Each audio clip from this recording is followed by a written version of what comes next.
you've mentioned it in previous interviews, like we were speaking before we started recording, that we had Hmm. watched the Power Over Parkinson's interview you did with Margaret Preston, and which I'll put a link in the description below to that one because it's an excellent interview. It, science, it has all that. But you kind of talk about the apathy part and just Oh, yeah, the that's a tough thing. initiation part. Yeah, just getting started and kind of queuing it up. So what are some of the things that you suggest, that the data is there. It obviously says that you can slow down the progression or Mhm. and improve your symptoms of Parkinson's. So how do you translate? Oh, that all sounds great, and then everybody's gung ho, and then all of a sudden, poop. What Yeah. what are How some do of you your start? yes? How do you start? So it's like I was just saying. We start, all right. I am going to is are you going to start by, do I need somebody to help me? Do I need a buddy to help me be accountable? Do I need somebody to go work out with me? Because most people do need somebody. Do I need a coach? Do I need a class? What do I need to help me get from here to point A to point B? All right, who's going to make me show up?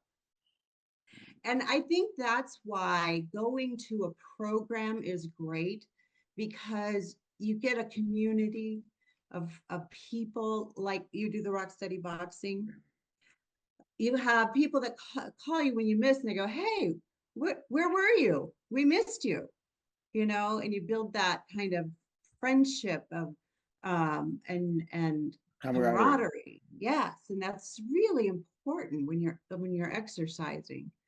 And all of a sudden, it's not about exercise. So you are exercising, but it becomes fun, and you have a social network and group. So that's why I like to see people get involved in exercise classes if they can, because they have that wonderful little network.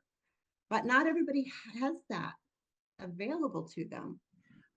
So then it's like, okay, where people should really, though, first start is with a physical therapist.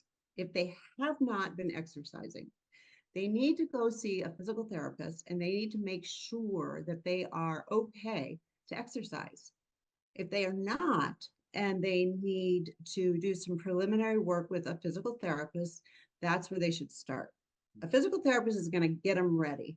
And then they're going to say, when they're ready, they're going to say, okay, now you're ready to go see an exercise professional like me. Then they go to see somebody like me who's going to sit down with them, hopefully, and help them build a cocktail plan. And soon when my new book goes out to everybody like me, that helps them, takes them through how to actually build that plan step by step. They'll have that too to help them. So then they can help them build. And the thing about the plan is this: the plan is step one. Just build rung one first. We're not going to build your whole plan up first. It takes time. You just add the ingredients as we go.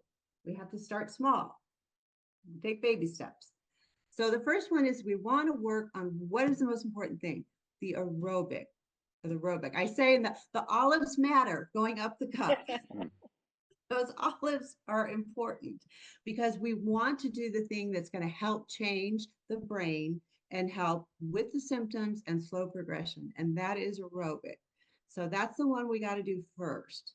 And so whether that is and that's when you go try. And I know people are like, oh, I don't want to ride a bike or a treadmill but when you read what it does for you, most people are like, I'm going to try it because I want it to do that. I want that to happen for me.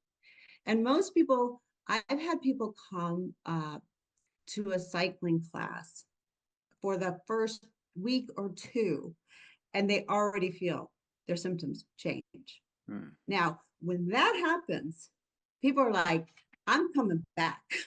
They're like, I will come back and ride this darn bike, even though it hurts my butt, because I feel I can walk better. I feel better. When you feel that big of a change already, they're like, I'm here. I'm here. So, and that's why I like to have people ride the bike or the treadmill, because you really do feel a change quite quickly. And so, but when people come, I tell them 10 minutes, that's it. If you make it 10 minutes, you get the biggest high 10 from me that, you'll ever get. So you don't have to do more than that. It's, just come, and my classes are fun. I hope all people that teach Parkinson's cycling classes make it fun. I mean, we do games, and I mean, I'm kind of crazy when I teach a class. It's not like it's easy, but it's fun. I try to make it very fun. So, and I tell people 50. If you can do 50 RPM when you're starting, that's fine. 1 minute on, 1 minute off, 1 minute on. Just do what you can do. For the first couple weeks, all you're trying to do is just build your cardio base. Right. That's all you're doing for like 4 weeks. That's it. If you can do that for 10 minutes, that's all you're going to do. So that's what I mean. You're just having a little bit of time, whether you're doing it on a treadmill. That's all you're trying to do is build up that, because most people are starting from scratch, right? And guess what they're going to do when they're doing that? They're going to hit 80 RPM or 80 that 80 heart rate. Yeah. Because it's, like I said, it's harder for someone in shape to hit 80% than someone who hasn't been. Right.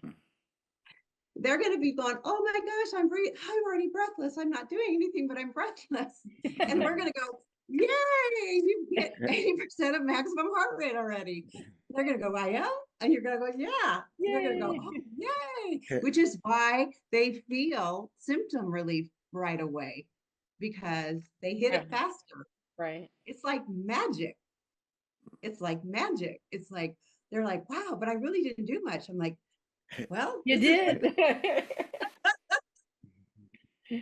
But you really have. You made your heart and your brain move the way it needed to move. So that's the great thing.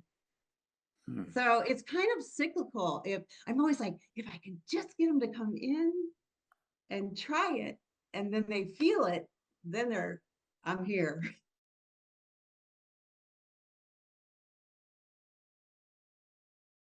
There's very little scientific evidence for Reiki, which is sad, but it has empirical, non-empirical, anecdotal evidence. It's done a lot for me and for Angela and a lot of people we know, but it gets no credence from the medical world. But it's not considered exercise per se. No. It's energy. But it does give you a boost.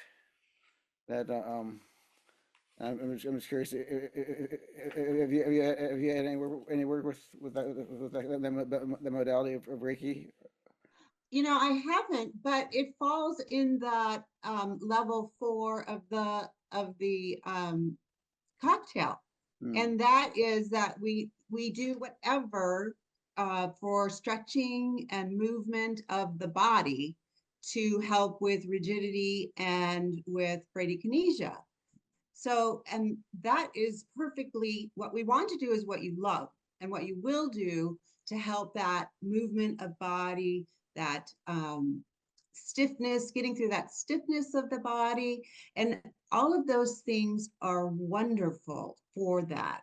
And so if that is going to help a person, if that will get a person to go and move their body and get that stiffness of their body out, I always say, try things, try anything that will get you to move. And for that box, why not? I mean, I think that's a wonderful thing. And that's why I like to see different things at at Parkinson's events where people can actually try them, and I encourage events to bring in different things that people can try, because until I've had so many people, when I have them come in and do a cocktail, to sit down and do a cocktail, I try to have them do as many things as we can, because half the time they've never tried things. And it's when they actually try something that they never thought they would want to do that they go, oh, well, this is kind of fun. I never thought I would like this. And that's, if people are given an opportunity, then they can find things that they like. Well, But if they never get that opportunity, then how are they going to ever know? Well, and Kristine, there's so many different avenues of finding exercise resources, I guess is the best way to call it. Yes. You know, Yeah. it's not just the senior center, it's the community center, you know, going and not just doing specifically Parkinson's exercise, but then there are the private clubs or a personal trainer or whatever. I think as people are doing the planning, how do you get them to open their horizons and see that there are more opportunity? Obviously there might be financial considerations for some folks, but do you find it easy that they once you kind of get them started, they start thinking about more and more avenues and more resources? I do, because I think that once people start to experience what exercise can do for them, their windows and what they feel about exercise opens. And then they're more open to trying things that maybe they didn't think they would before. And so maybe I can say, oh, do you know that there's this activity you could go try that's happening here? And I think we should go try that. I'll go with my people. I mean, when I talk to instructors, I tell them, go with them if you have to get them there the first time. Right. And help them get, to try things. You have to go with them. You can't rely on them going without you.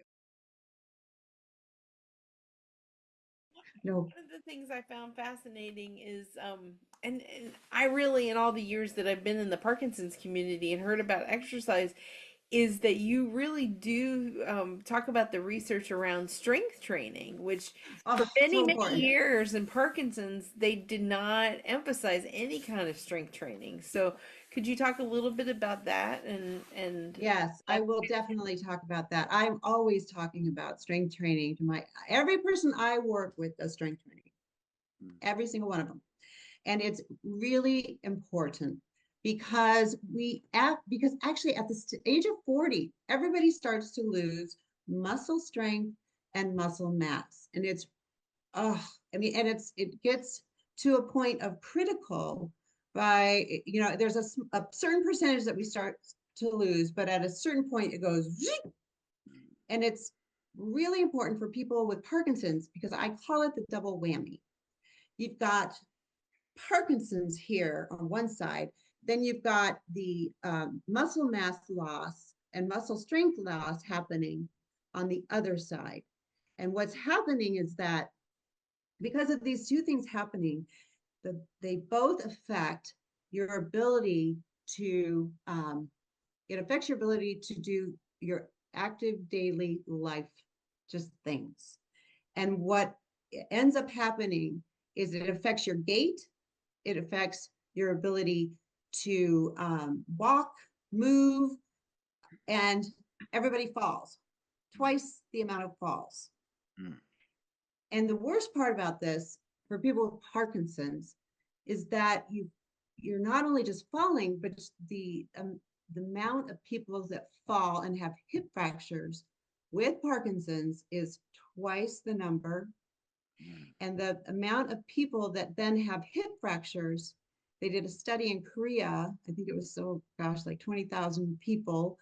And the people that had the hip fractures in the hospital with Parkinson's was twice the mortality rate within a year. These are not good numbers for people with Parkinson's, all right? It's simple fix, reversible, preventable, and you don't need medicine. You just need to strength train 2 times a week. And it's just, when I see how many people after, like, by the time they're 70 are frail, especially with Parkinson's. And then they can't walk and they are shuffling. And then I think about the two pillars and the falling and those statistics. It's just mind-boggling. But it doesn't take long to build up your strength. That's the good news at all. And we're not talking about, deadlifts right off the bat No, either. no. And but you do need to do progressive strength training, progressive in that you do need to like increase the weight. And it's interesting. I don't know if you read the chapter on strength yet, but this research study that Daniel did, it was a two-year study on strength training. The group that Daniel had, Corcus, his group did progressive strength training. The other group followed a fit model, and they did not progress the weight. Mm. They actually got worse. Oh. Over a 2-year period. All right. So you have to progress the way. It's not like it has to be, you don't have to be, you don't have to be Arnold Schwarzenegger, but you do have to, progress and get strong. You have to get strong. And I tell you, I think I train more. It's funny because I train more women than I do men currently. And they love since they have started strength training, they absolutely love it. And it has helped them. It's helped them walk better, feel better, and it's helped them in all areas of their lives. Kristine, do you do body weight strength? No, they do all kinds of things. We do a mix. I do a mix with them. I do some machine, some free weights, I do a little bit of everything with them. And it's great. They love it. But what I do is with my group is we do 30 minutes on the bike and then we do 30 minutes of weights.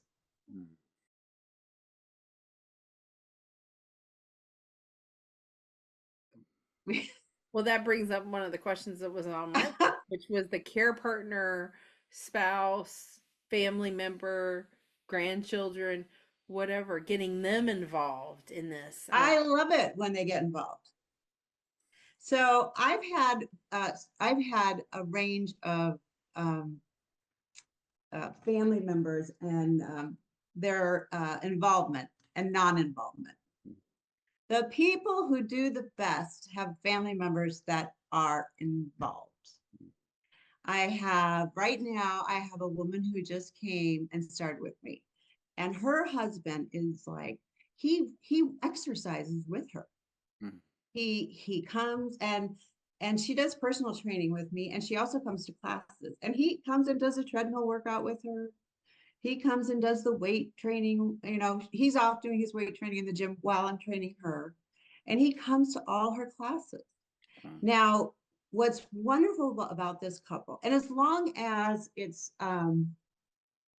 not like it, as long as the person is respectful of that person's training and they're training with me, I am 100% for it.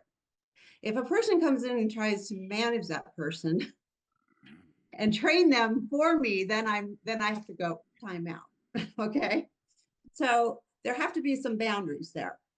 But this is a beautiful thing. And the people who have that support do the best. Do the best. Now, I had a man for years that came and trained with me and came to all my classes. I never saw his wife. For the longest time, I didn't know he was married. When I finally said something, that must have been like 6 years. And I finally said something, and I was like, I think he finally brought her. I always have an annual Christmas party in my house. And I think she came one time, and I was like, whoa. And I said something to her, and I said, well, she said she loved cycling. Well, he came to my cycling class every day. And I said to her, I'm like, you cycle? And she said, yeah. And she said she went to the Y, a completely different place in a completely different building. And I'm like, well, why don't you come join us? I mean, and she was just like, oh no, oh no. And I was like, oh, okay. And I just thought that was the craziest thing I had ever heard. And I mean, we saw her one time in like 6 years. And I mean, we had potlucks, we had lunches every month, we had all these activities, That's and bizarre. she never came. That's, Yeah, that's yeah, not no, it's uncommon. not, We've seen that too in yeah. the community, that there are just some Do, spouses just that do their own thing. do their own thing. And so I find that is the hardest on the person with Parkinson's. Yeah. It's like they have two lives.